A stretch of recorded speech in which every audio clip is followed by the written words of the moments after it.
Since we call ourselves a group of theatre lovers, we do these sessions and workshops basically to talk about the whole art of theatre and get experienced people. We have experienced people like Dr. Aranjit ji, who we are blessed to have today, Alka ji, Shubhamda, and a lot of us. So these are small sessions, quasi workshops as we call them.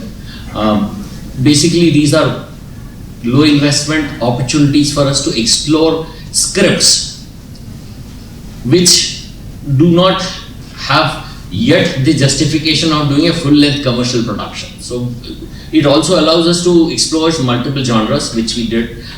We did 3 of these last year.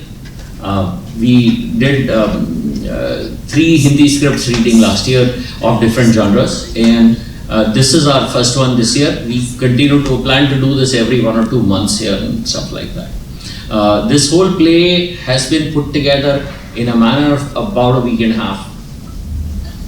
And we are going to present this to you in a manner of what we call stage reading. So we are trying to substitute as much as possible in terms of the feeling, but we'll make no pretense that we remember our lines. So people read as they go along, but our attempt would be to portray the characters to you, the conflicts, etc. Before we go forward, I just wanted to talk a little bit about the play today and why I chose this script. This play is called a Daring Fantasy. And like I'd written in introduction, this is a play about a group putting up a play. So I'm sure a lot of us who are theatre lovers will identify with many of the roles and characters here. The thing that appealed to me as a director about this was there are these multiple levels that we deal with. The characters that we have to portray in the play, the roles that we play in our real lives, and sometimes even those are roles because our real self is hidden somewhere else inside. And what if some of these get mixed up? So what interested me about this play was that particular aspect, and we'll talk about this. This is about a 40-43 minute presentation, so we hope we'll start now and we will be done by about 4 o'clock. And when we have the opportunity then to talk about the play, and I'll invite your comments, we'll see what you saw. Obviously this is not a full production, but you will see the script and merits and demerits of that. So once again, thanks very much for joining us today. Without much further ado, let us begin presenting The Daring Fantasy by Shailesh Kumar Srivastava.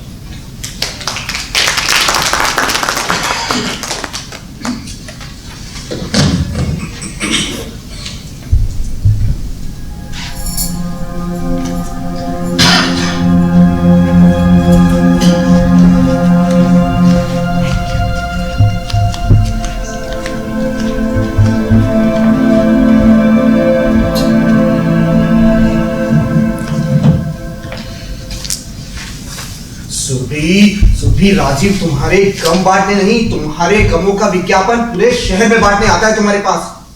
वो तुम्हारे साथ थोड़ी सी हमदर्दी, थोड़ी सी sympathy जता के तुम्हें बहका रहा है, फंसा रहा है वो तुम्हें अपने जाल में। Bravo, bravo, my beloved husband. Bravo. What a wonderful remark for your beloved wife. Mr. Amber, that's enough. Amber, मैं जानती हूँ मैं क्या कर रही हूँ. Don't try to preach me. I'm an educated woman. Rajiv मेरा एक अच्छा दोस्त है. And if I find some happiness and some pleasant moments with him, तो मुझे पूरा अधिकार है कि मैं राजीव के साथ. Surabhi, I will not tolerate any nuisance for the sake of your so-called happiness. You're tarnishing the image of this beautiful home for that stupid Rajiv Kapoor. सुबी, मैंने तुम्हें क्या कुछ नहीं दिया? तुमने मुझे दिया ही क्या है? सिर्फ लानत, मलामत, एक पल को भी चैन नहीं, आराम नहीं। आराम, सुख, चैन, ख्वाब की बातें हो गई हमारी जिंदगी में। तुम, जिसके बदले मैंने अपना सब कुछ छोड़ दिया, दुनिया से बेखबर हो गया, और क्या मिला आखिर में मुझे? तुम, और तुम भी तो वो ना रही। मैं वो ना रही, या तुम वो ना रहे, जो पहले कभी थे। हर आंधी और तूफान में जिसे मैंने इतना सारा समझा, हर सैलाब का जो साहिल लगा वो कुछ भी तो नहीं, सिर्फ एक झूठ, एक गहरा काला झूठ जिसमें कल तक एक खूबसूरत पर्दा था। उठ गया आज वो पर्दा। तुम जो कभी अपनी सुरभि पे अपने से ज्यादा विश्वास करते थे, उसके लिए सब कुछ कर सकते थे, आज तुम एक बदनुमा दाग बन के जिंदगी पर आ लगी। अगर मैं एक बदनुमा दाग हूं तो क्यों लगाए फिरती हो इसे अपनी मांग में? पोंछ दो ये सिंदूर, तोड़ दो ये चूड़ियां, चला जाऊंगा तुम्हारी जिंदगी से हमेशा हमेशा के लिए। तुम क्या समझते हो ये मांग का सिंदूर? अरे मेरे लिए इसकी कोई सैंटिटी नहीं है, कोई मतलब नहीं है। मैं तो सिर्फ लाओ मैं पोंछ देता हूं उसे। इसके बाद क्या था? मैं रोज यहीं अटक जाता हूं। ओफो अंबर, परसों शो है और तुम्हें आज भी ये सीन ठीक से याद नहीं? देखो स्क्रिप्ट लाओ, फिर मैं पोज देता हूं कहते हुए तुम्हें सुरभि के माथे का सिंदूर पोंछना था और तब सुरभि को रिएक्ट करना था। अब ऐसा ना करे आनंद कि इस सीन को थोड़ा सा चेंज कर दें और सुरभि के माथे का सिंदूर ना पोंछ के। नहीं, ये सब कुछ भी नहीं, जितना लिखा है बस उतना करो। चलो करो। प्लीज आनंद, बस आज छोड़ दो। मुझे पता नहीं इस सीन में क्या हो जाता है, मैं रैश क्यों नहीं हो पाता हूं। और देखना शो वाले दिन मैं इतना अच्छा करूंगा कि सब लोग देखते रह जाओ। अब पता नहीं शो में क्या करोगे, मेरा मूड तो रिहर्सल में ही ऑफ कर देते हो, और अगर शो में भी इसी तरह। आनंद नहीं, मैं जानती हूँ शो में अंबर हम सबसे अच्छा करेगा। ये रिहर्सल से शो में हमेशा 20 करता है। और छोड़ दो ना इसे, कल कर लेगा। बस यही तो अंबर का प्लस पॉइंट है। अब ये पता नहीं लड़कियों को इस पर इतना भरोसा क्यों है? क्यों? अंबर पर क्यों न हो भरोसा? मैंने इनके जितने भी नाटक देखे हैं सब में एक्टिंग को एक नया आयाम दिया है उन्होंने, तो फिर इस प्ले में। हाँ, क्यों नहीं अदिति, तुम लड़कियों के अमिताभ बच्चन अब यही तो हैं। अगर ये रंगमंच छोड़ दें तो रंगमंच बेचारा विधा हो जाएगा इनके बिना। एक्टर तो वो अच्छा होता है जिसका व्यक्तित्व भी अच्छा हो। आखिर अच्छे व्यक्तित्व का असर रोल पर भी तो पड़ता है। अच्छा, अब बस रहने दो ये सिद्धांत और प्रिंसिपल की बातें। सर, हम लोग अपना अगला सीन शुरू करें। अरे क्या खास शुरू करेंगे सीन? तृष्णा आ रही है भी, न जाने इन लड़कियों को क्या हो गया है। डेडिकेशन डिवोशन नाम की तो चीज है ही नहीं, अभी आएगी और बस कहने लगेगी। सॉरी सर, मैं आज फिर लेट हो गई। वो क्या था ना कि। अरे बस अब एक और कहानी मत सुनाओ।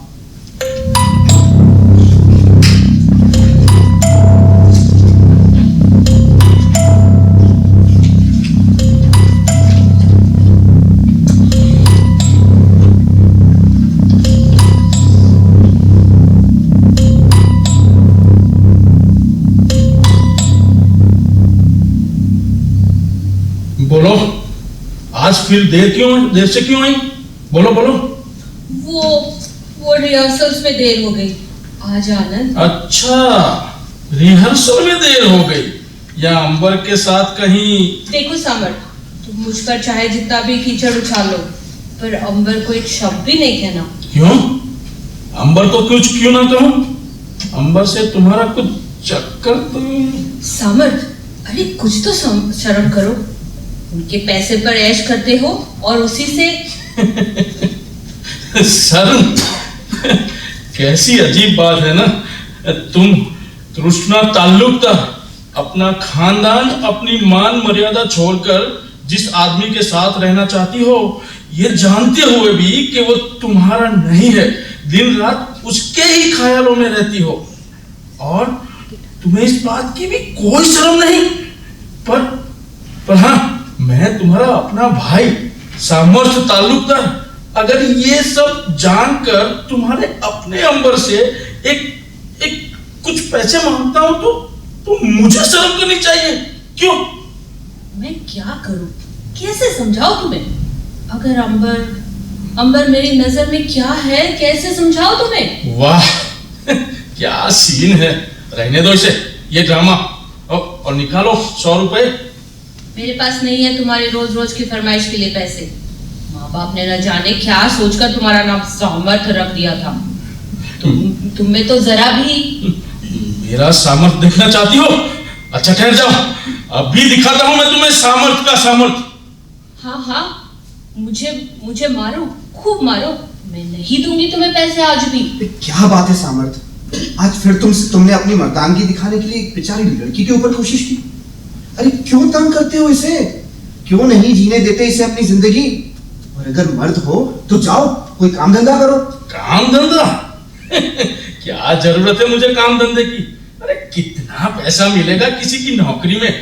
2000, 3000 या ज्यादा से ज्यादा 5000 रुपये बस ना। अरे ये देखिए, 1 लाख, 10 लाख, अरे 50 लाख। अरे इसमें से एक भी लग गई ना तो मैं लखपति या करोड़पति बन जाऊंगा। अरे फिर मैं इस शहर का करोड़पति सामर्थ ताल्लुकदार। देखा तुमने अंबर इसकी जरूरतें। अरे किस फैंटेसी में जी रहे हो सामर्थ? ये लॉटरी जिसने ना जाने कितने घर बर्बाद कर दिए।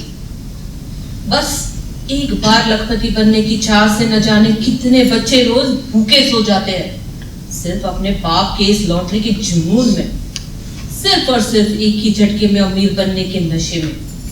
मैं नहीं दूंगी तुम्हें अब इस दीवानगी के लिए एक भी पैसा। अच्छा ठीक है, चलो तुम्हारी बात मान ली। कल से ये लॉटरी खेलना एकदम बंद। पर मेरी अच्छी बहन, अरे आज तो कुछ पैसे दे दो ना। मैंने कहा ना मेरे पास पैसे नहीं है। अरे दे दो ना आज, अरे कुछ पैसे। अरे कह तो रहा हूं मैं, कल से नहीं मांगूंगा। सच सच मैं वायदा करता हूँ मेरी प्यारी बहन। वायदा? न जाने कितने बार ऐसे वायदे कर चुके हो तुम। नहीं, अब नहीं, बिल्कुल नहीं। देखो ना अंबर, अरे आज तो तुम्हारे सामने वायदा कर रहा हूँ, फिर भी। दे दो ना कृष्णा, अब तुम भी बिल्कुल जिद मत करो। नहीं, बिल्कुल नहीं। मैंने कहा ना इसकी बातों पर बिल्कुल मत जाओ अंबर। इसमें खुददारी तो बिल्कुल है ही नहीं। अच्छा चलो, आज मैं ही दे देता हूँ। तुम्हारी जरूरत के पैसे मैं दे देता हूँ, पर याद रखना आज के बाद। बिल्कुल नहीं। उफ अंबर, आज फिर तुमने इसे पैसे। अरे नहीं अंबर, बिल्कुल नहीं। कल से मेरी तौबा, मेरे बाप की तौबा, पर आज तो कुछ दे दो। अरे कुछ तो शर्म करो। गैर के सामने हाथ फैलाते हुए तुम्हारे हाथ कट क्यों नहीं जाते? लो, अरे इसमें शर्म की क्या बात है? और अंबर कोई गैर थोड़े ना है, अरे हमारा फैमिली फ्रेंड है। अरे अंबर, वो पैसे। हाँ बोलो, कितने दूं? 100 रुपये बस। ले लो, और देखो कल से काम धंधा सच्चे दिल से ढूंढना शुरू कर देना।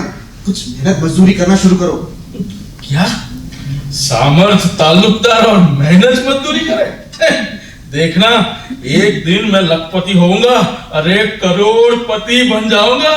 बस एक बार टिपस भिड़ जाए, अरे फिर तुम सब मेरे आगे पीछे होगे, मेरी चाकरी करोगे तुम सब।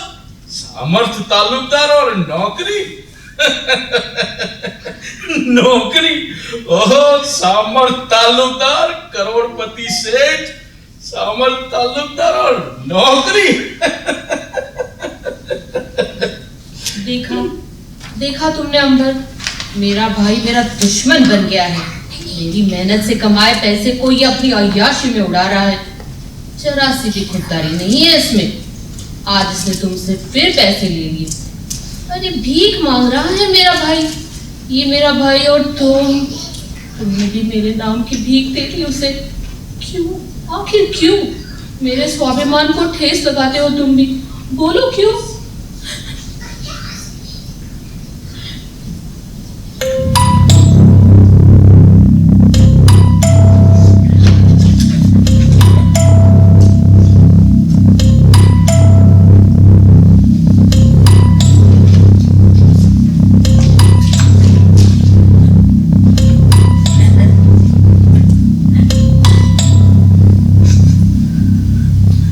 कृष्णा, मैं कोई गैर थोड़ी ना हूं।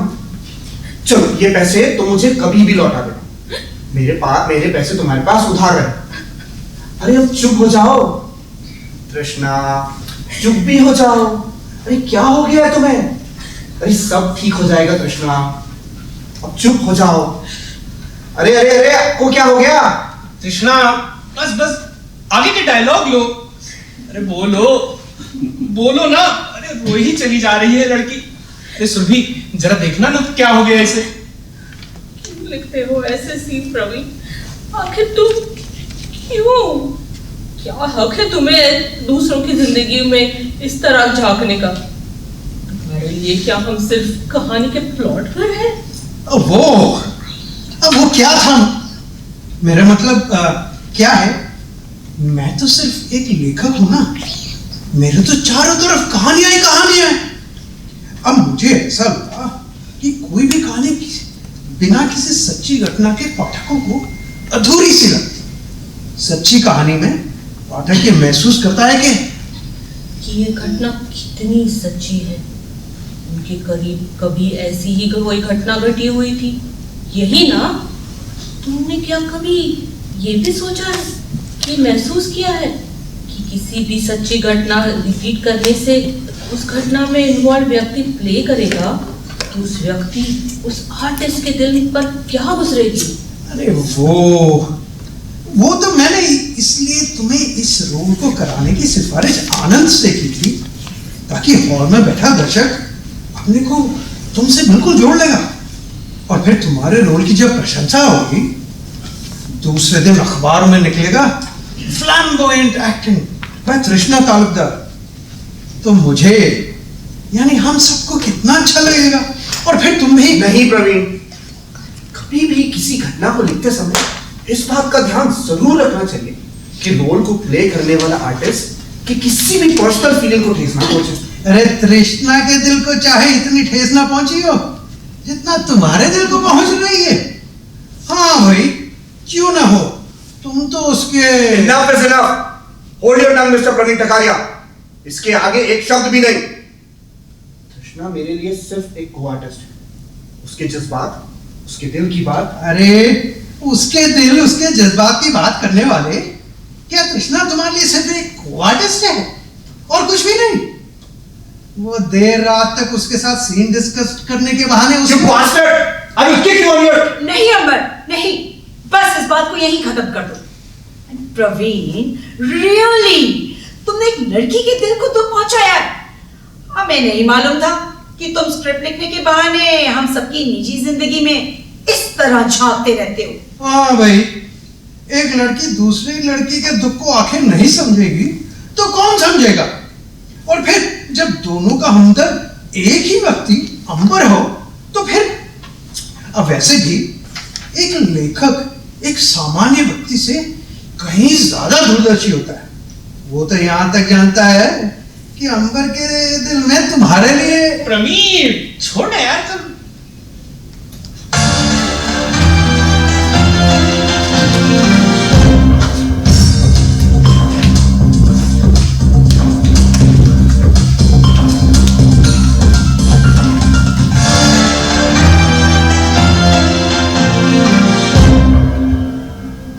नमस्कार।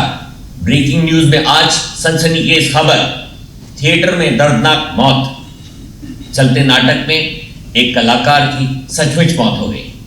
एक सीन के दौरान एक अभिनेता जब अपनी हीरोइन का गला घोट रहा था, दर्शकों के सामने ही उसकी सचमुच मौत हो गई। ये सोचा समझा घटना था या महज एक एक्सीडेंट, तहकीकात जारी है।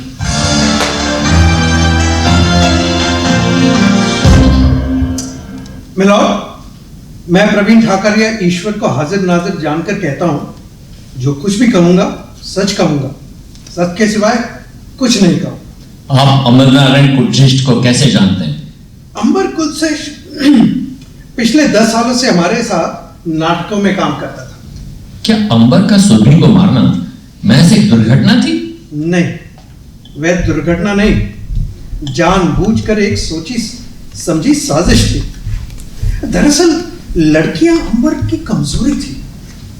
लड़कियां अंबर के मनमोहक और स्टाइल और मैनरिज्म से बहुत जल्दी प्रभावित हो जाती थी। पर सुरभि पर अंबर की एक न चली, और जब सुरभि को आनंद के साथ उस दिन रिहर्सल्स के बाद अचानक अंबर ने देखा और आनंद ने सुरभि के साथ अपनी शादी होने की खबर सुनाई, तो अंबर को ये अंदर ही अंदर से बर्दाश्त न हुआ, और बस शो के समय सीन को इम्प्रोवाइज करने के बहाने उसने सुरभि का गला घोटकर उसका खून कर दिया। मिलॉर्ड, आनंद उस दिन मेरे ऊपर चिल्लाया तो था, पर मेरी इनसाइट को नहीं भांप पाया था वो उस दिन। और तब तो आनंद उसका जिगरी दोस्त था, वो उसकी और सुरभि की तो शादी कराना चाहता था। बेचारा आनंद।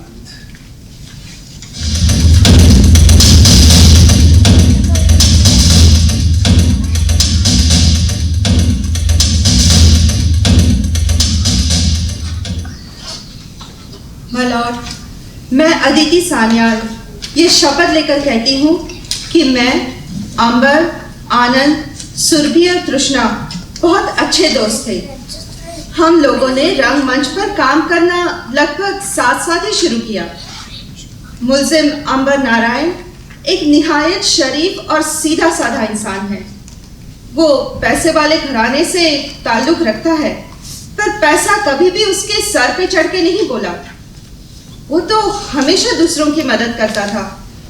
बस उसकी यही बात थिएटर के कुछ लोगों के लिए दिल का कांटा थी। इस दुनिया में जहां सब अपने अपने गमों से बेजार है, वहां कोई तो अंबर है जो सबके गमों को बांटता है। माय लॉर्ड, अगर अंबर नारायण को सुरभि से लगाव होता तो वो खुद आनंद की सुरभि के साथ शादी शो के दिन क्यों करवाता? वही शादी जिसके लिए आनंद हमेशा चाहकर भी नुकुर करता रहा। क्यों? आखिर ऐसा क्यों? आनंद सुरभि को चाहता भी था और उसे शादी करने में नानुकुर भी करता रहा। आखिर क्यों? क्यों? क्योंकि आनंद एक खुददार और स्वाभिमानी इंसान था। वो सुरभि से शादी तो करना चाहता था, पर एक स्टेटस और रुतबे को लेकर। उन दिनों वो बेरोजगार था। थिएटर उसका शौक था, पेशा नहीं। सुरभि बैंक की एक एग्जीक्यूटिव पोस्ट पर थी। वो तो आनंद से उस हाल में भी शादी करना चाहती थी, क्योंकि उसका मानना था कि घर में पैसा चाहे पुरुष लाए या स्त्री। अगर आनंद के पास नौकरी नहीं है तो क्या, वो तो नौकरी कर रही है, घर तो चल ही जाएगा। पर आनंद को उसकी ये दलील बिल्कुल नहीं भाई। ऐसे दोराहे पर अगर अंबर ने आनंद की मदद न की होती और उसको अपनी ही कंपनी में मैनेजर का ऑफर नहीं दिया होता, तो ये शादी शायद नहीं होती। सुरभि की मौत तो सिर्फ एक हादसा थी। रंगमंच पर मेलोड्रामेटिक सीन करते करते कभी कभी आर्टिस्ट सचमुच रोने लगता है, तो कभी फांसी के सीन में इमोशंस में गलत तरह से आर्टिस्ट के फंदे को गले में लगा लेता है।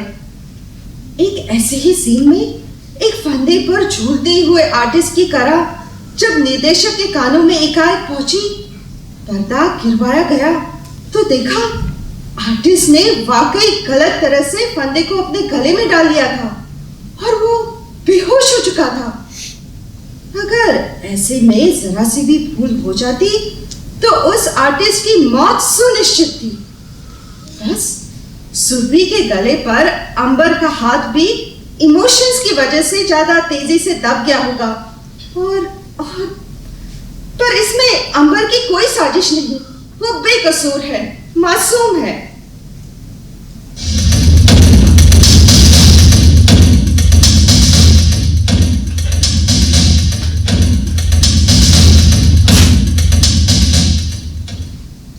अंबर आस्तीन का सांप था मिलॉर्ड। मुझे नहीं पता था कि बाहर से एक सीधे साधे दिखने वाले राम के दिल में इतना बड़ा रावण छुपा बैठा होगा। उसके बेबाक स्वभाव ने मुझे तो क्या, सुरभि को भी कभी यह महसूस नहीं होने दिया कि उसके दिल में क्या है। उस दिन रिहर्सल्स खत्म होने के बाद जब हम यानी मैं और सुरभि बैठकर बात कर रहे थे,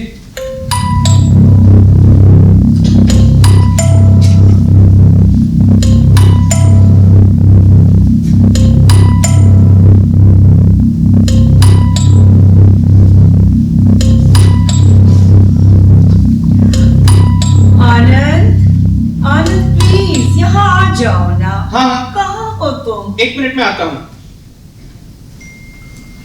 हाँ बोलो, क्या बात है? आनंद, आखिर कब तक ये खेल चलता रहेगा? जानते हो, अब तो पूरे शहर में हम एक चर्चा का विषय बनकर रह गए। आखिर कब तक हम?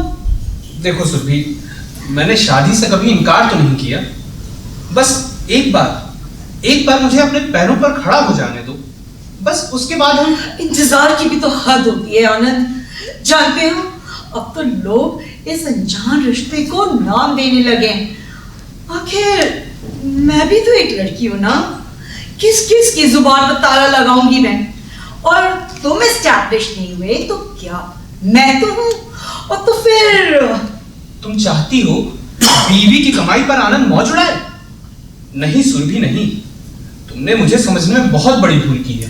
नहीं आनंद नहीं, मुझे तुम्हारा यही स्वाभिमान तो प्यारा है। Really, I adore you आनंद। एक तरफ मैं तुम्हारे सिद्धांतों की कायल हूँ, तो दूसरी ओर मेरी अपनी मान मर्यादा भी तो है ना। लोग न जाने कैसी कैसी नजरों से देखते हैं मुझे। अरे कहाँ भाई, किसकी नजरों से तुम्हें शिकायत हो गई, मेरी या फिर आनंद की? अरे अब मेरी या तुम्हारी नजर की परवाह नहीं रही, सुरभि को तो दुनिया की नजरों की परवाह ज्यादा हो गई है। अच्छा पर ये बताओ, तुम वापस कैसे आ गए? क्या हम लोग एक बात कहें? अरे नहीं, वो तो मैं कार की चाबी भूल गया था। देखो यहीं कहीं रखी होगी। हाँ ये लो, ये रहे। हाँ चलो प्लीज कंटिन्यू, हम भी नहीं अंबर नहीं, प्लीज मुझे अकेले छोड़ के मत जाओ यार, वरना ये सुरभि पता नहीं क्या कर डालेगी। हाँ, फिर बात अधूरी छोड़कर भाग जाओ। तुमसे तो कोई भी बात ना कभी भी सीरियसली करना बेवकूफी है। मैं तो पागल हूँ जो मैंने तुमसे। तुम ही समझाओ अंबरी से, मैं तो समझा कर थक गया हूँ। अरे आखिर बात क्या है, कुछ खुलकर बताओगे तुम लोग मुझे? तुम्हारा गियर कहाँ फंस गया है, मैं भी तो समझूं। अरे कुछ नहीं अंबर, तुम तो जानते हो मैं और सुरभि एक दूसरे से प्यार करते हैं, शादी करना चाहते हैं, पर करेंगे कि नहीं? और अगर करेंगे भी तो शायद तब जब मैं दुनिया में बदनाम हो जाऊंगी। फिर वही बात। अब देखो अंबर, सुरभि को शादी करने की कितनी जल्दी पड़ी है। अपनी चिंता है पर मेरी बिल्कुल नहीं। कल दुनिया मुझसे क्या कहेगी? क्या मैं बीवी की कमाई खाऊंगा? मेरा अपना स्वाभिमान, मेरा अपना सम्मान मैं भूल जाऊं और इसके पल्लू में छपकर सारी जिंदगी गुजार दूं? बोलो, क्या जी पाऊंगा मैं ऐसी जिंदगी? क्यों? एक औरत एक मर्द के साए में अपना सब कुछ दांव पर लगा सकती है, पर क्या कोई मर्द अपना सब कुछ? नहीं सुरभि, नहीं, ऐसा नहीं हो सकता। देखो दुनिया में 2 तरह के लोग होते हैं। पहले वो जिनको जरा सी सहूलियत मिल जाए तो बस आराम ही आराम करते हैं। उन्हें इस बात से कोई मतलब नहीं कि अपने इस आराम की वो क्या कीमत चुका रहे हैं। सो जाते हैं ऐसे लोगों के जज्बात, एहसास और मर जाती है उनकी खुददारी। और दूसरे वो जो अपनी नींव खुद रखते हैं, मजबूत इरादों के साथ अपने सपनों का ताजमहल खुद बनाते हैं। ऐसे लोग आला दर्जे के खुददार इंसान होते हैं।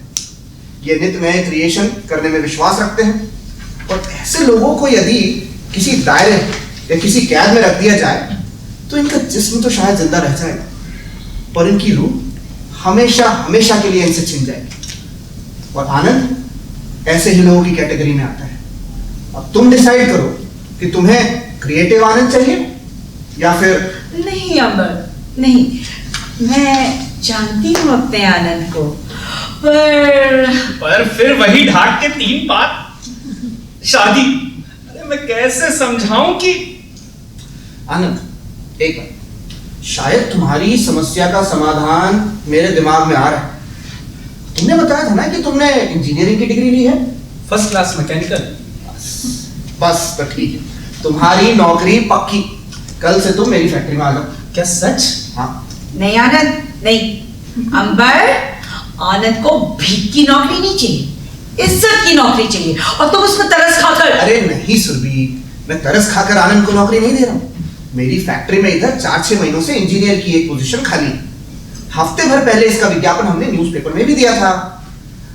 अब जब आनंद चूंकि पोस्ट के लिए सारी क्वालिफिकेशन फुलफिल करता है, कल मैं इसे एप्लीकेशन के साथ फैक्ट्री बुला रहा हूँ। सच? हाँ? मैं कहीं कोई सपना तो नहीं देख रहा हूँ। अंबर, मैं तुम्हें कैसे धन्यवाद दूं? वैसे तुम चाहो जैसे दे सकते हो, पर मेरे दिमाग में तुम्हें धन्यवाद देने का एक आइडिया है। वो क्या? प्लीज अंबर जल्दी बताओ। शादी करके। क्या? अरे वाह! तो देखो, परसों हमारा शो है और मैं चाहता हूँ कि शो मिस्टर एंड मिसेस आनंद का पहला सक्सेसफुल शो हो। कैसे हो सकता है ये इतनी जल्दी? अरे क्यों भाई, अभी तो शादी देरी से होने की शिकायत हो रही थी और अब जल्दी होने में घबराहट हो रही है। नहीं अंबर, अब वो बात नहीं है, पर अरे ये वो कुछ नहीं। अब शो के दिन सुबह 10 बजे हम रजिस्ट्रार के ऑफिस चलेंगे, मेरी गवाही में तुम दोनों की शादी होगी, फिर होगा शो और उसके बाद होगा डबल जश्न।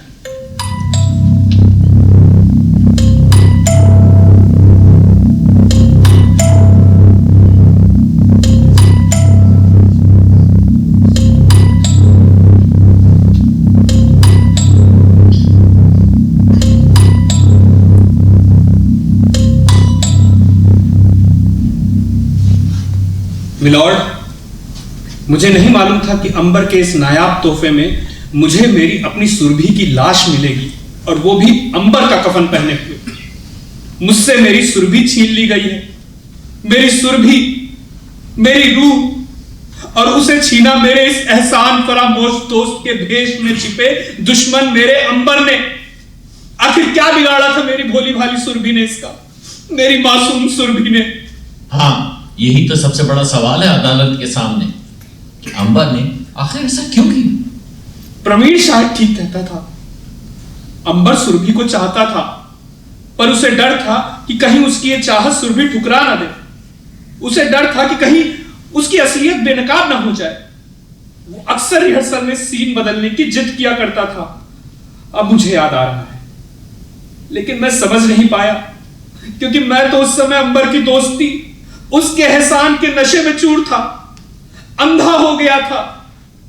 मैं नहीं पढ़ पाया था अंबर की वो स्वार्थी आंखें, नहीं समझ पाया था उसकी मनमोहक मुस्कान और हंसी का अर्थ। शायद प्रवीण ठीक कहता है, अंबर ने सुरभि को जानबूझकर मारा, क्योंकि सुरभि उसके जाल में अदिति और तृष्णा की तरह फंसी नहीं।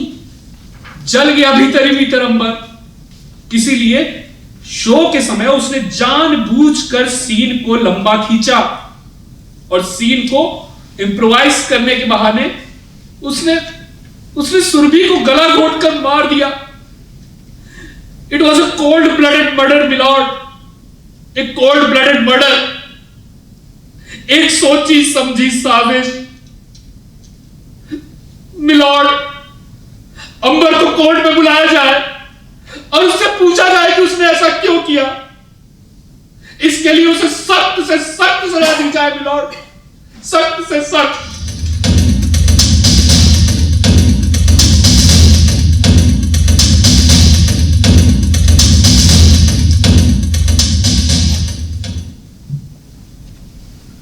मिलॉर्ड, सुरभि का हमारे बीच में ना रहने का हम सबको दुख है, और मेरा दुख इसलिए बाकी लोगों से ज्यादा है क्योंकि उसी दिन सुबह मैंने सुरभि की आनंद के साथ शादी करवाई थी, और मैं शो के बाद उन्हें एक अनोखा गिफ्ट देने वाला था, डबल पार्टी का आयोजन किया था।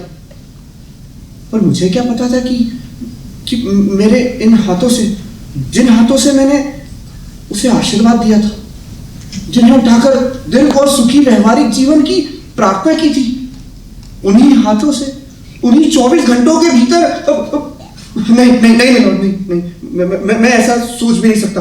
सुरभि का मेरे हाथों में दम थोड़ा महज एक हादसा है, एक भयानक हादसा, और कुछ नहीं मिलॉर्ड, और कुछ नहीं। जज साहब, मैं अंबर नारायण कुलश्रेष्ठ 4 फैक्ट्रियों का मालिक हूं।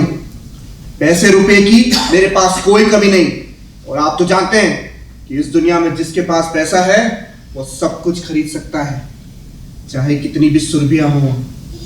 पर मैंने मिलॉर्ड नहीं, मैंने कभी वो नहीं चाहा, ऐसा नहीं सोचा। मुझे थिएटर करना अच्छा लगता है।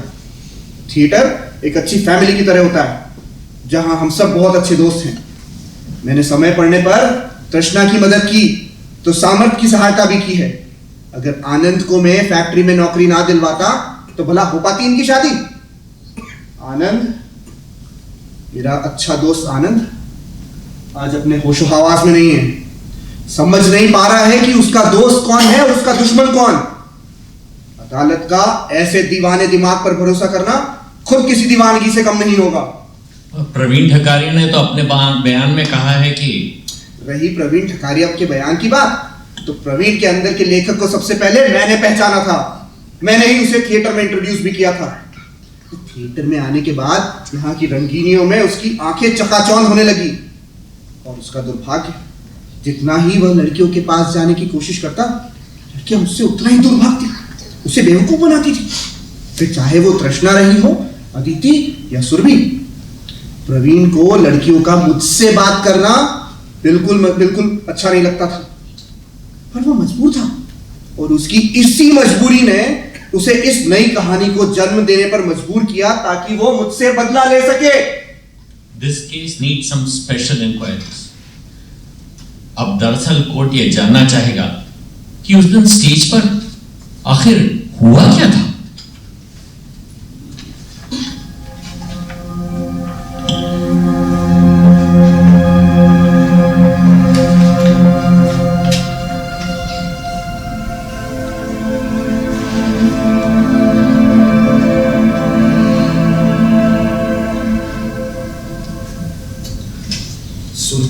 तुम राजीव कपूर को नहीं जानती, मैं जानता हूं उसे अच्छी तरह। वो हाँ, तुमको तो कोई भी वो आदमी बुरा लगता है जिसके साथ में थोड़ा सा हंसकर बात कर लेती। कैसे पति हो तुम? अपनी पत्नी की हंसी, उसकी खुशी में तुमसे जरा भी बर्दाश्त नहीं होती है। सुरभि, मैं तुम्हारी खुशी के लिए कुछ भी कर सकता हूँ, पर देखो राजीव के साथ तुम्हारा पति हो ना, हाँ, एक टिपिकल भारतीय पति। किसी के साथ कैसे अपने पत्नी को हंसते देख सकते हो? अरे, मेरी भी छोटी छोटी खुशी, छोटे छोटे गम हैं जिन्हें मैं बांटना चाहती हूँ। पर तुम मेरे पति, तुम्हारे पास तो मेरे लिए जरा भी टाइम नहीं। सुबह 8 बजे ऑफिस के लिए निकल जाना और 4:30 बजे वहां से खेलने चले जाना, फिर दोस्तों की महफिल की शान बढ़ाकर 10 बजे रात लौटना। तुम्हारा दिन भर का रूटीन बन गया है। बोलो दिन भर मैं क्या करूं? किससे बात करूं? क्या है ईंट पत्थरों की खाली दीवारों से, इस खूबसूरत सोफे से, या फिर सुनी पड़ी उस सेज से? ऐसे में अगर राजीव से राजीव तुम्हारे गम बांटने नहीं, तुम्हारे गमों का विज्ञापन पूरे शहर में बांटने आता है तुम्हारे पास। वो तुम्हारे साथ थोड़ी सी हमदर्दी, थोड़ी सी सिंपैथी जता के बहका रहा है तुम्हें, फंसा रहा है तुम्हें वो अपने जाल में। Bravo, my beloved husband. Bravo. What a wonderful remark for your beloved wife. Mr. Amber, it's enough. मैं जानती हूँ मैं क्या कर रही हूँ. Don't try to preach me. I'm an educated woman. Rajiv मेरा एक अच्छा दोस्त है. And if I find some happiness and some pleasant moments with him, मुझे पूरा अधिकार है कि मैं राजीव के साथ। Surbhi, I will not tolerate this nuisance for the sake of your so-called happiness. You are tarnishing the image of this beautiful home for that stupid Rajiv Kapoor. और सुबी मैंने तुम्हें क्या कुछ नहीं दिया? तुम्हें मुझे जिंदगी में दिया ही क्या है? सिर्फ लानत, मलामत, को भी चैन नहीं, आराम नहीं। आराम, सुख, चैन, ख्वाबों की बातें हो गई है हमारी जिंदगी में। तुम जिसके बदले मैंने अपना सब कुछ छोड़ दिया, तो क्या मिला मुझे आखिर में? और तुम खुद भी तो वो नहीं रही जिसके साथ। मैं वो ना रही या तुम वो ना रही जो पहले कभी थे, जिसे हर आंधी और तूफान जिसे मैंने अपना सहारा समझा, हर सैलाब का जो साहिल लगा मुझे, मेरी छोटी सी छोटी खुशी के लिए कुछ भी कर सकता था। आज मेरी खुशी से जलने लगा है वो। अगर तुम्हारी खुशी सिर्फ राजीव है तो हाँ मैं उससे जलने लगा हूं, और वो नहीं आएगा मेरे घर, बिल्कुल नहीं आएगा। ये घर सिर्फ तुम्हारा नहीं है, मेरा भी है। मैं भी देखती हूँ उसे कौन आने से रोकता है। सुरभि, तुम्हारा पति हूं मैं। पति? मैं तोड़ दूंगा हर वो तिलिस्म जो मेरी सुरभि को मुझसे दूर करेगा। खत्म कर दूंगा हर उस शख्स को जो तुम्हें तुम तक पहुंचने की कोशिश भी करेगा। तो लो, खत्म कर दो मुझे, तोड़ दो मेरा वो तिलिस्म जिसमें मैंने अब तुम्हें नहीं राजीव को कैद कर लिया है। हाँ, मैं राजीव से सचमुच प्यार करने लगी हूँ और जा रही हूँ हमेशा के लिए उसके साथ। रोक सकते हो तो रोक लो मुझे। सुरभि, तुम मेरी नहीं तो किसी की भी नहीं हो सकती। मैं तुम्हें कहीं नहीं जाने दे सकता सुरभि, कभी नहीं। छोड़ दो मेरा रास्ता और भूल जाओ मुझे। मैं जा रही हूँ अपनी खुशियों के पास, अपने राजीव। मैं तुम्हें नहीं जाने दूंगा, और याद रखो, तुम मेरी नहीं तो तुम आनंद की कभी नहीं हो सकती। आनंद नहीं, अंबर, राजीव। हाँ, आनंद तुम्हें मुझसे नहीं छीन सकता। मैं तुम्हें जाने नहीं दूंगा जीते जी।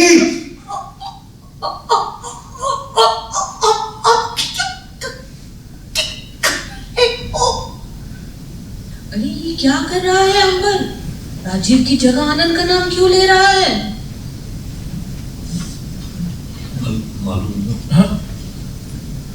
मालूम नहीं। अंबर सीन इम्प्रोवाइज करने में माहिर है। वह बिनती मिटाने वाली सीन बदलने की बात कर रहा था ना आनंद से। हाँ, शायद वही सीन इम्प्रोवाइज करके अपने तरीके से कर रहा है। अरे चुप रहो, आगे देखो सीन का क्लाइमैक्स कहाँ पहुंचाते हैं हमारे अंबर जी। अब आनंद के पास तुम नहीं, तुम्हारी लाश जाएगी, सिर्फ तुम्हारी लाश।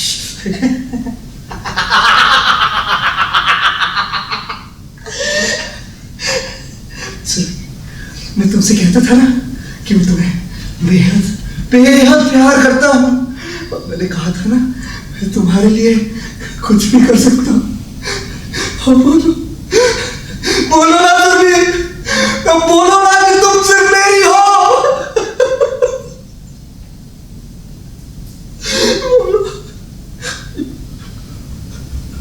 नहीं, मैंने सुरभि को नहीं। क्या हो गया सुरभि को? सुरभि, मैंने कहा था ना तुम मेरी हो गई ना। देखो मेरी, कहो तुम मेरी, कहो ना तुम मेरी हो।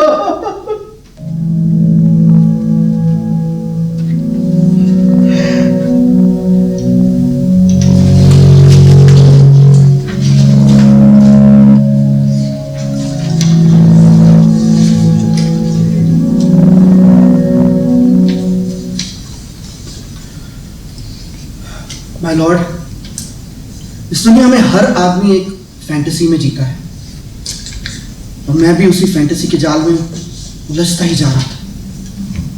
उस फैंटेसी में जिसमें सुरभि मेरी थी, सिर्फ मेरी, जिसकी खुशी के लिए मैं कुछ भी कर सकता था। और उस दिन जब सुरभि ने मुझे आनंद के साथ शादी करने के लिए बात कही तो मेरे दिमाग ने खुशी खुशी उसे स्वीकृति दे दी, मगर मेरे दिल ने न जाने कैसी हलचल कर दी। मैं बेचैन हो उठा, और फिर शो के उस सीन में जब वो बार मुझे अपना पति कह रही थी, मुझे लगने लगा जैसे मैं सचमुच सुरभि का पति हूं, और राजीव ना होकर आनंद है। और उस दिन शो में मैं ये क्या कर बैठा।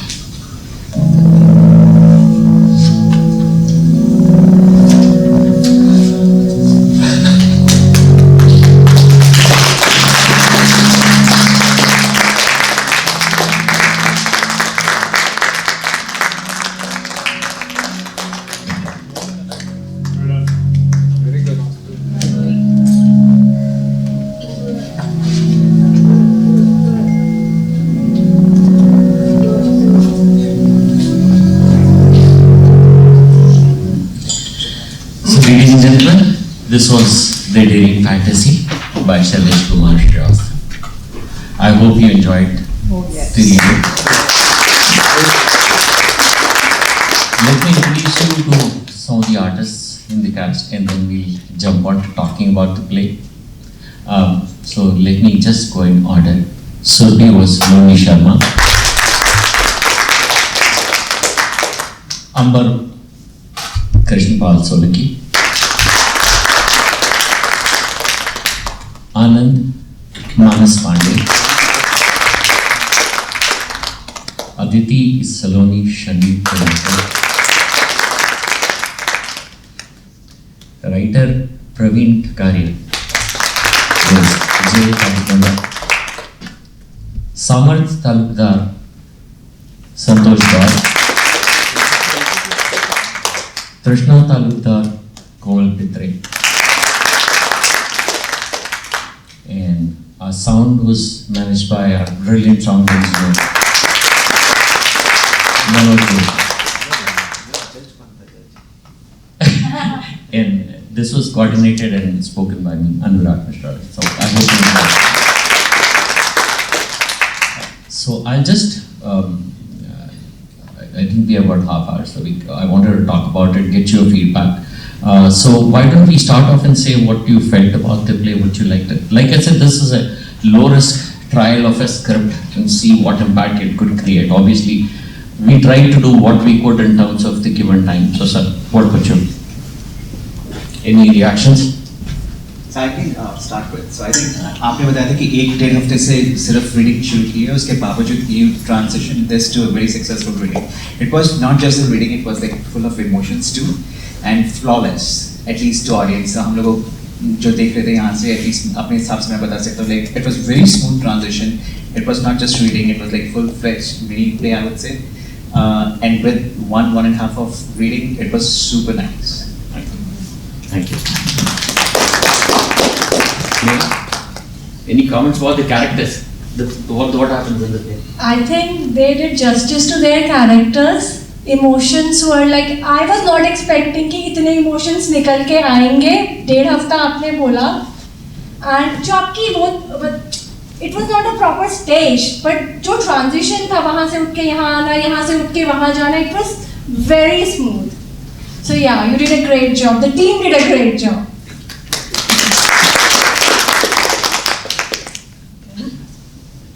Yeah, so it was really nice. I mean, everybody expressed very nicely. And the other thing is, like, without the stage also, it was so emotionally nicely expressed that you could actually visualize the whole scene. Even with no set, you could visualize the set. So I think it was really good. I think I'll just repeat what they have said. It was I think for the time you spent in it, the actors did a great job in emoting the roles. I'm very surprised how they did it. And your change of characters from the scene to scene was made it very interesting to see also. The play is very interesting in the sense that moving from reality to drama world, it aroused a lot of interest in emotion. I've not seen the play like this before. It was a great job. Well done, very much. Thanks. मैं कुछ शब्द बोलूँगा. The acting was phenomenal. You know, अगर कुछ dialogues भी नहीं होते, and if you just see by the emotions, anyone can figure out what's happening and what the story was. So fabulous experience, seeing a brilliant acting, and the story भी मुझे बहुत अच्छी लगी. It was layered. You know, if you don't know about what's the story behind, you know, the transition when आप एक scene कर रहे हो and then teacher says they are saying, hey, cut, you know, we are into a movie. So audience cannot figure out whether it's like they are doing and show for the story or whether it's a story in itself. So hats off for direction, story writing and acting as well. नहीं चेतन कुछ बोलो. नहीं ऐसा नहीं चलेगा. नहीं चेतन को वापस दो. चेतन ऐसा नहीं किया. नहीं thank you. We'll come to everything. Mic नहीं चाहिए मुझे. Thank you. Afternoon well spent. And I would like to actually call out KP and Pandey ji. I love the ways they emoted. So everybody said 1.5 week of, and that's why it is good, but it was just good. independent of what practice it was really good. The setup was really good. Natyavachan mein people normally sit in a line, but this kind of created that image of a court, and then they are actually on the stage when it is actually a scene. So that was really good, and of course you have a great actors, and we have a great director.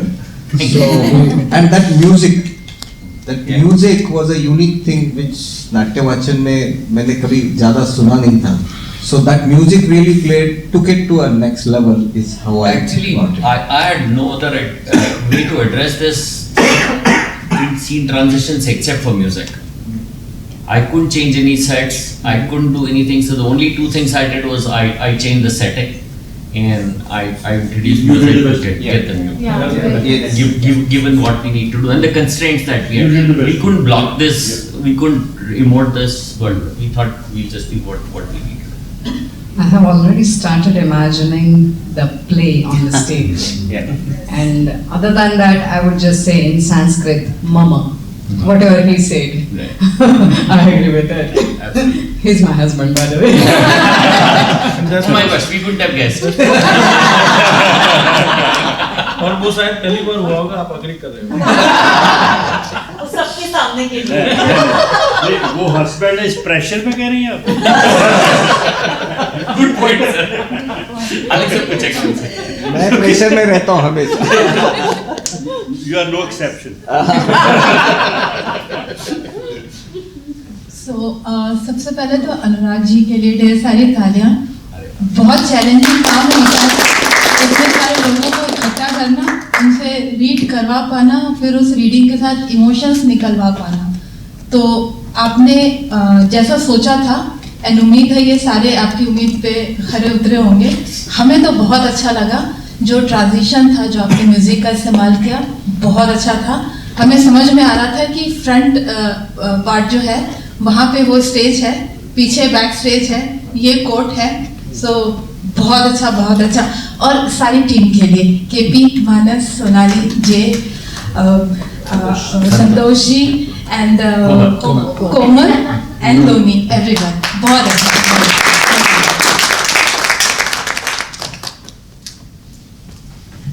I will say fabulous और बहुत बढ़िया लगा, मतलब how you guys went into a flashback showcasing how things happened in past and then again bring things into the present. Literally it's full of emotions.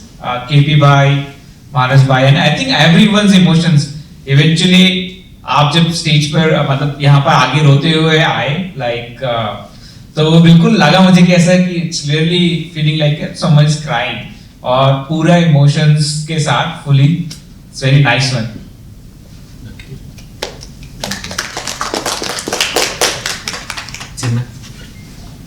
चैतन्य, हाँ आप please please. मजा आया। एक सारों ने तारीफ की है, लेकिन मैं थिएटर से हूँ तो हाँ बिल्कुल अक्सर आपकी खामियां बताना भी जरूरी है, बहुत जरूरी ग्रोथ होती है। एनर्जी थोड़ी कम रही, एनर्जी थोड़ी ज्यादा लगा था, स्पेशली जो इंटेंस सीन्स है, एनर्जी वाले सीन वहां पर थोड़ा एक्सेलरेटर पे पाव की तरह थोड़ी इंटेंसिटी ज्यादा लगा। और जो हम जिन्हें कैरेक्टर आर्टिस्ट कहते हैं उनका महज बहुत इंपॉर्टेंट रोल होता है, क्योंकि पूरे नाटक को प्रॉप करना आपका काम है। तो इन लोगों से इंटेंसिटी थोड़ी आ रही थी, लेकिन पीछे से थोड़ी कम पड़ गई। तो अगर आप कैरेक्टर आर्टिस्ट के नुआंस में चले जाओ तो नाटक उजागर होता है। तो आप कैरेक्टर आर्टिस्ट में भी कहीं ना कहीं निच ढूंढो, कैरेक्टर आर्टिस्ट में भी कहीं ना कहीं निच या नुआंस ढूंढो। परेश रावल की 2 मिनट की एंट्री हमें याद रहती है। तो कैरेक्टर आर्टिस्ट बहुत इंपॉर्टेंट है। तो बस यही हिदायत थी। Good, thanks. Good point, very excellent. वो मैंने वीर से है। जब तक निकाल देते हैं उसके बीच में चाय समोसे भी हैं। ये बहुत अच्छा था, बहुत अच्छा था, बहुत अच्छा। सबके लिए तालियां। Thank you. कितने डीप जा सकता हूँ? As deep as you want, sir. Are you ready to listen? This is an educative session, so it's for all of us to discuss and understand. पहले तो मैं ये बात आप सबको भी क्लियर करना चाहता हूँ. In fact, you are in a better position to know all this. I should not have said this, but then I think I should say that this reading itself is a proper recognized genre of drama. ये कोई मतलब apologetic होने की जरूरत नहीं है इसमें. I'm sorry, आप इतने मैंने ऐसी रीडिंग्स पर्सनली सोलो रीडिंग्स 250 की हुई है. अकेला आदमी सारी स्क्रिप्ट को पढ़ता है. That is one form. Chicago city में मैंने बर्नार्ड शॉ के प्ले देखे हुए हैं जिसमें सिर्फ रीडिंग है. 3 कैरेक्टर खड़े हैं. वो क्या थिएटर हाउस स्टेट पर जो बहुत बड़ा थिएटर है, 5-6 उसके अंदर हॉल है. वहां मैंने 2-3 प्ले ऐसे देखे हुए रीडिंग वाले. बंसी कौल ने हमसे एक प्ले करवाया था केरला में, खामोश अदालत जारी है. हमने रीडिंग ही करी थी. So you are in a perfect genre और आपने बहुत अच्छा काम किया. पहली बात तो मैं ये कहना चाहता हूँ, we should not be apologetic for this and it should be recognised as a genre. इस स्थिति में मैं सोच रहा था शिकागोलैंड में it's all the more important to have this kind of theatre because of the distances that you have. Yeah. So, Mubarak, I'm anytime available as an audience whenever you do this. Secondly, मुझे ऐसा लगता है कि सब लोगों ने ये बात को महसूस किया, लेकिन मैं इसको और तरीके से कहना चाहता हूं. Most important thing about the theater is how do you imagine your action. आधे से ज्यादा बात वही तय हो जाती है.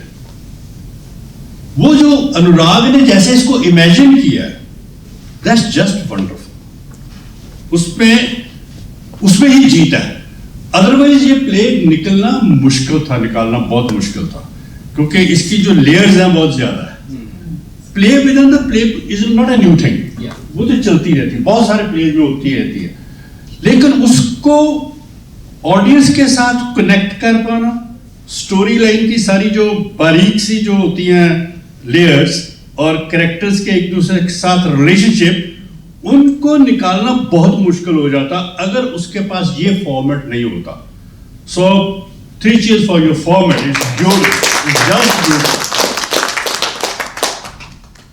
जो एक बात एनर्जी की कही थी उन्होंने, मैं उसको थोड़ा डिफरेंटली कहता हूं. बात शायद वही निकलेगी.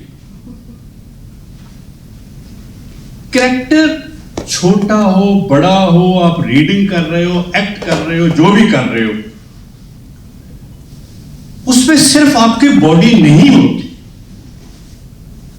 ये बात जितनी जल्दी कोई समझ जाए, मेरे हिसाब से, मैं गलत होने का हक भी रखता हूं, वो उतना ही अच्छा है.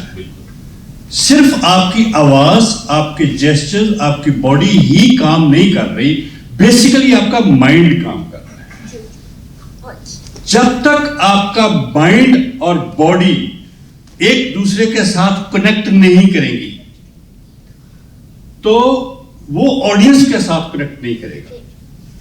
अगर बार बार 2 लोगों का नाम आया, 3 लोगों ने कहा, वो क्यों आया? ऐसे ही आ गया.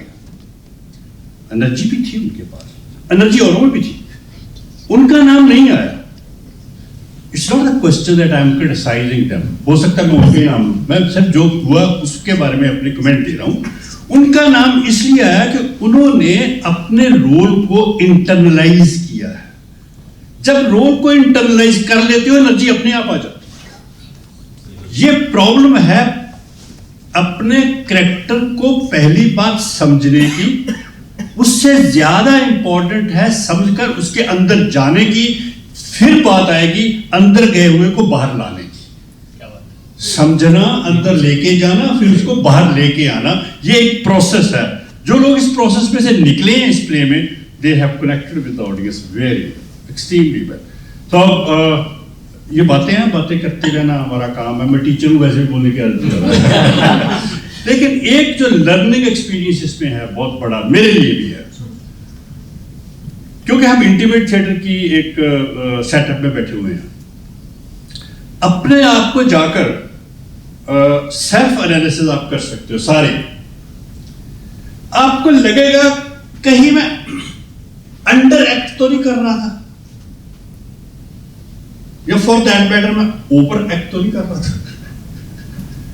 अंडर एक्टिंग और ओवर एक्टिंग दोनों की अपनी अपनी प्रॉब्लम होती है, खास तौर पर जब आप इंटीमेट सेटिंग में बैठे हुए हो। डिस्टेंस पे बैठे हो तो थोड़ा चल जाता है, माइक को लगा हुआ फिर और भी चल जाता है, बहुत आसानी से चल जाता है। लेकिन इस सेटिंग में वो चीजें नहीं चलती हैं। मेरे हिसाब से ये बहुत बड़ा लर्निंग एक्सपीरियंस है। मेरे लिए तो बहुत बड़ी खुशी है कि ये आप लोग शिकागो लैंड में ऐसा एक्सपेरिमेंट कर रहे हो। आई salute you all of you. मैंने सोचा भी नहीं था कि ऐसा हो सकता है। मैं इतना खुश हूँ बता ही नहीं सकता कि लोग ऐसा भी यहाँ पर करते हैं और अनुराग करवाते हैं। I have got very good relation with Anurag. एक ही प्रॉब्लम है मेरी कि ना मैंने इनका एक भी प्ले यहाँ पर नहीं देखा क्योंकि ये बहुत पता नहीं ये या मैं हम दोनों में से कोई एक आदमी बहुत गंदा है जो उसी दिन प्ले रख लेता है जिस दिन दूसरे का होता है। तो ये मेरी I am most unfortunate person. I have not been able to see any of his productions, but I have heard a lot about him, and then we have been talking a lot. हम इकट्ठे काफ़ी रहते हैं, ये मुझको लेकर जाते हैं। इन्होंने मुझे मराठी प्ले से इंट्रोड्यूस करवाया, हिंदी प्ले दिखाए हैं, और भी बातचीत हमारी चलती रहती है। तो जिस गहराई से ये जाके काम करते हैं, it's amazing that a person of my country and my roots is working like that in theatre in America. It's amazing. मैं तो इससे ज़्यादा कुछ बोल नहीं सकता।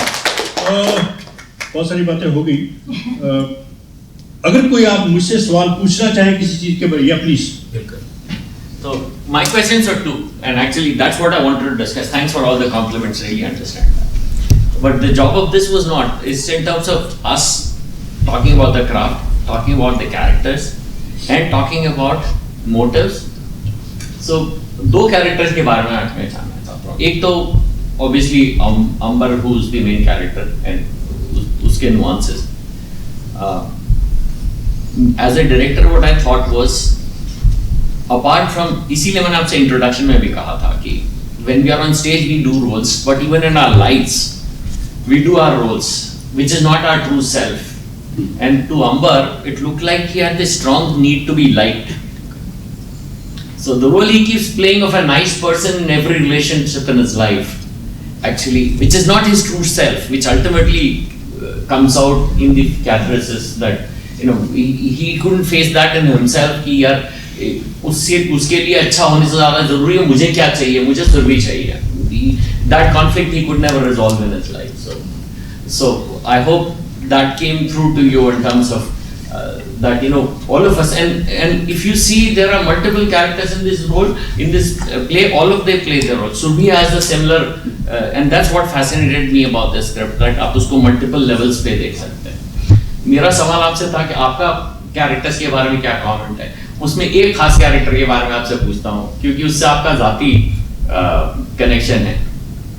That is Praveen. He's a playwright. Yeah. And there was strong commentary in the play about how playwright writes about people's characters and situations in their lives. So I thought I'd love to hear what you think about it. ये तो बहुत बड़ा subject है कि कैसा play है, कैसा character, वो कैसे सोचता है. लेकिन मैं ये बात यही कहूँगा इनके बारे में कि वो इंटरनलाइज करने की जरूरत तो है ना. तो सबसे ज्यादा तो इंटरनलाइज प्लेराइट ही करता है, उसके बाद करता है डायरेक्टर.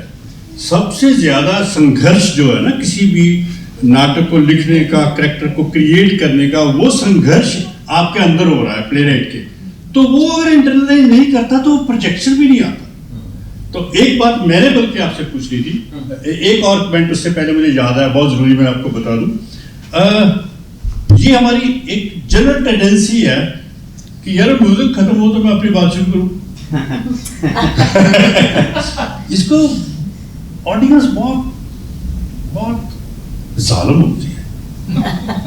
जब आप चलते प्ले में किसी के साथ अपने जो स्माइल्स को एक्सचेंज करते हो तो वो भी उसको अच्छी नहीं लगती.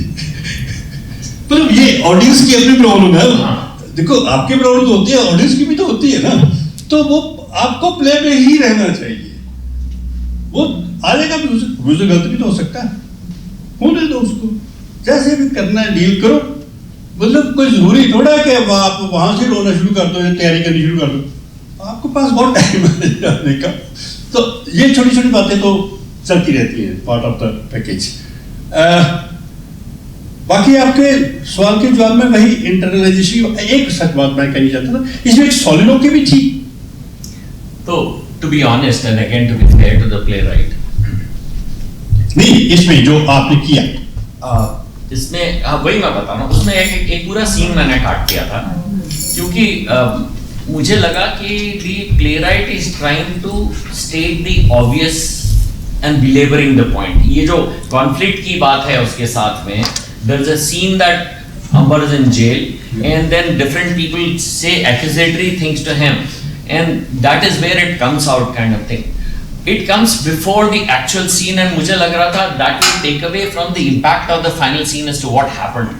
Number one, it was belaboring the same point that he got mixed up in the fantasy kind of. पर सॉलिनो की फिर भी आई, अब तो आखिरी में है, है ना? हाँ है। तो उसकी प्रेजेंट जैसे आपने उसको यूज किया ना म्यूजिक को, वो बहुत अच्छा किया आपने जो थोड़ा प्रोलॉन्ग हो गया क्योंकि आपको आइडिया नहीं होगा कितना टाइम आज पहली बार हमने सब that I can understand, but then he could have I mean उसको आपके पास कंट्रोल होगा, तो वो ठीक है, वो चलता रहता होता रहता है, लेकिन उसको सॉलिलोक्वी को आप प्रॉब्लम को थोड़ा सॉल्व करना पड़ेगा।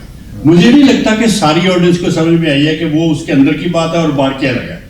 उस पर्टिकुलर स्पीच में it was a bit difficult for the audience to understand that. तो वो एक मेरा कमेंट जरूर है। बाकी आप डायरेक्शन में तो बहुत ही अच्छा काम किया आपने, बहुत आपके पास नहीं थी यहाँ सुविधा, वरना ये थोड़े से लिफ्ट हो जाते पीछे वाले तो और भी बहुत अच्छा होता है, या ये नीचे हो जाते किसी तरीके से। मैं सोच रहा था कि क्या हो सकता था, लेकिन वो जो सुविधाएं होती है उसके हिसाब से करना पड़ता है। But all said and done, it was a wonderful experience. Wonderful experience. मेरी तरफ से सभी तालियां लगा दीजिए।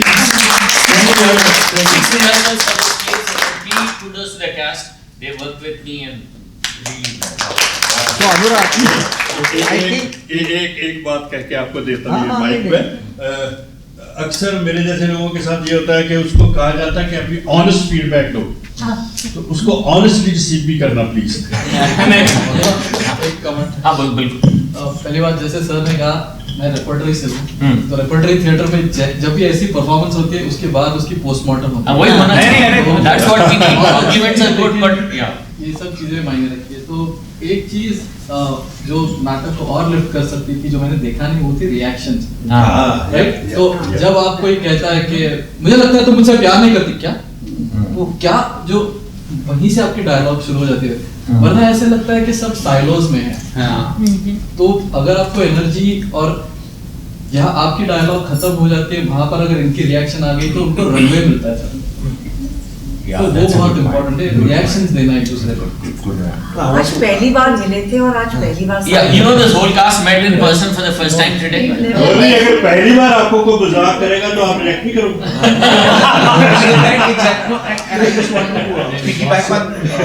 जैसा मेरा एक सवाल, आपने ओवर एक्टिंग और अंडर एक्टिंग की बात की, तो प्रॉब्लम तो है, तो मुझे बताइए एक एक्टर के पास क्या टूल्स हैं जो कि वो इस्तेमाल कर सकता है to determine whether to overact or to underact, or is it purely instinctive? नहीं, आपका बहुत अच्छा क्वेश्चन है। इसके दो स्तर हैं इसको समझने के। एक तो है कि जो प्ले का अपना एक टेम्पो होता है, वो कहां से आपके जो को आर्टिस्ट है उसको क्या पिच पर रखा है डायरेक्टर ने, एक तो उसके साथ आप रिलेट करोगे जहां तक आपकी वॉइस का संबंध है। तो एक्सप्रेशन यहां पर आपकी बहुत बड़ी प्रॉब्लम नहीं थी, लेकिन होती है थिएटर में होती है, तो वो आपको डिटरमिन करना पड़ता है। एक तो एक दूसरे के साथ जो आपका रिलेशनशिप है, एक अपने कैरेक्टर के साथ जो रिलेशनशिप है, एक आपका जो ऑडियंस के साथ रिलेशनशिप, ये तीन चीजें लगातार कुछ कंट्रोल ये भी करेगा, डायरेक्टर भी करेगा, लेकिन वो तो छूट गया। अब तो आप ही हो तीनों, आप खुद हो, आपके को आर्टिस्ट हैं, आपकी जो ऑडियंस है, इन तीनों को सामने रख के ये आपको जज करना पड़ेगा। Here is your actor with in you, जिसने इसको डिटरमिन करना है कि मैं ओवर एक्ट कर रहा हूं। ओवर एक्टिंग में क्या है कि वो चीज लूज कर जाती है, थोड़ी बनती है फिर गिर जाती है। अंडर एक्टिंग में क्या है, वो बनती ही नहीं है।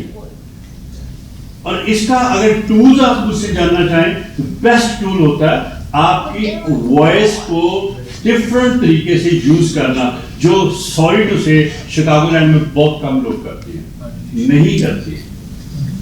सो वो बहुत जरूरी है। अगर आपको वो पता चल जाए, देखो आप यहां से भी बोलते हो, आप यहां से भी बोलते हो, आप पेट से भी बोलते हो। आप पेट से बोलना शुरू कर दोगे कि आपके आधी से ज्यादा प्रॉब्लम यही सॉल्व हो जाएगी, लेकिन उसके लिए एक्सरसाइज करनी पड़ेगी, इसलिए करवानी शुरू की जाती है पहली बार। ये भी मुझे अच्छा लगा। Yeah, I mean, I'm just trying to extend what you just said. Anurag, by setting up, you made character artists as secondary. The way they are sitting. So probably they could have been on the side because it's a court scene or something. So, and then they would have been aware that this is going on. So I need to be in the play rather than probably I'm on cell phone or whatever it is. You know? The challenge was honestly, since we had 6 rehearsals, I wanted no weight on the actors to remember lines. When you have to act, you have to go away from the script. I did not want them to have that distraction at this point. And so honestly, that's my conscious decision as an actor, that, and I said that in the beginning of that we are making no pretenses that we are not reading. So when you are actually reading, that connection really suffers, because usually that comes into rehearsals. Once you get independent of lines and you can emote continuously and stay in character. So yeah, that was a natural hindrance for them. Meaning, not a defense, valid feedback. I just have one point to piggyback on Chaitanya and actually what you said. Right, so reactions will miss out because we are not really acting, we are more emoting. But when we have the tool of reading, because we don't have to remember, what I thought was that there were pauses where matlab, you know, lekin, and then we are waiting for the other. So typically in theater we say, "Arey tu खिशातला वाक्य टाक और खिशातला शब्द टाक," so that matlab the other person can overlap and start talking about, so that there is no break.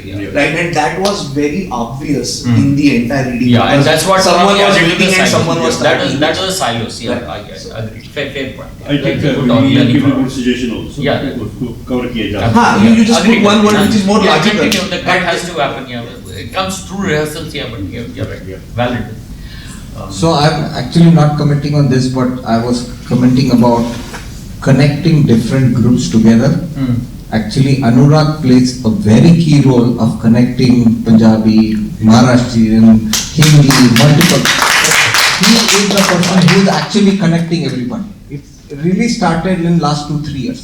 He goes to everywhere. He was doing video shooting for Marathi. He did makeup for my Hindi.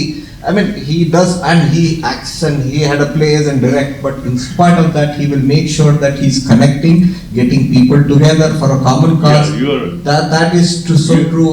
That's the credit to him. और मैं इनकी नई movie को भी मिलके साथ ही इसी बात पे I think